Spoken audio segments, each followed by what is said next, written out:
जब भगवान सब देख रहे होते हैं तो फिर अच्छे इंसान को सबसे ज्यादा सहना क्यों पड़ता है? यह सवाल समीर के मन में तब उठा जब उसने फिर एक रात खाली आंखों से छत को घूरते हुए बिताई।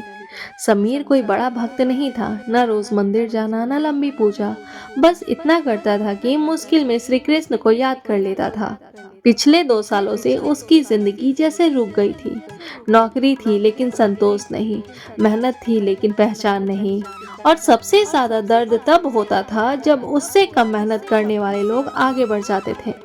एक रात थककर उसने मन ही मन कहा, कान्हा, अगर सही रास्ते पर चलना इतना भारी है तो लोग सही रास्ता क्यों चुनते हैं? उसी क्षण कमरे की लाइट चली गई। अंधेरे में उसे लगा जैसे कोई शांत आवाज बोली, क्योंकि सही रास्ता मजबूत लोगों के लिए होता है। समीर की आंखें बंद हुई। स्वप्न में उसने श्री कृष्ण को देखा, मुस्कुराते हुए लेकिन गंभीर। समीर ने पूछा, प्रभु, फिर यह बोझ क्यों?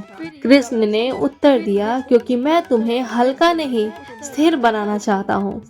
फिर कृष्ण बोले, आज की दुनिया में हर कोई ऊपर दिखना चाहता है, मजबूत बनना कोई नहीं चाहता, लेकिन जो अंदर से मजबूत होता है वही ऊंचाई संभाल पाता है। समीर ने कहा, पर प्रभु, इंतजार बहुत लंबा है। कृष्ण मुस्कुराए, इंतजार लंबा नहीं होता, तैयारी गहरी होती है।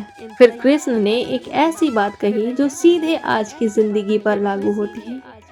मैंने अच्छे इंसान की परीक्षा ज्यादा लेता हूँ, क्योंकि मुझे भरोसा होता है कि वह टूटेगा नहीं। समीर की आंखों में आंसू बहने लगे।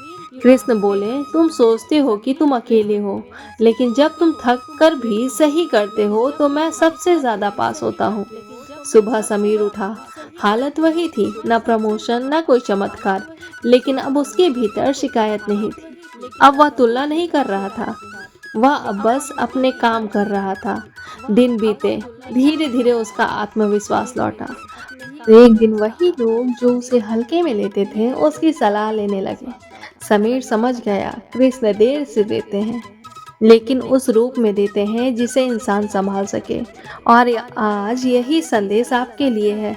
अगर आप सही होकर भी थक गए हैं, अगर अच्छा होना भारी लग रहा है, तो याद रखिए, श्री कृष्ण सबसे कठिन रास्ता सबसे मजबूत लोगों को ही देते हैं।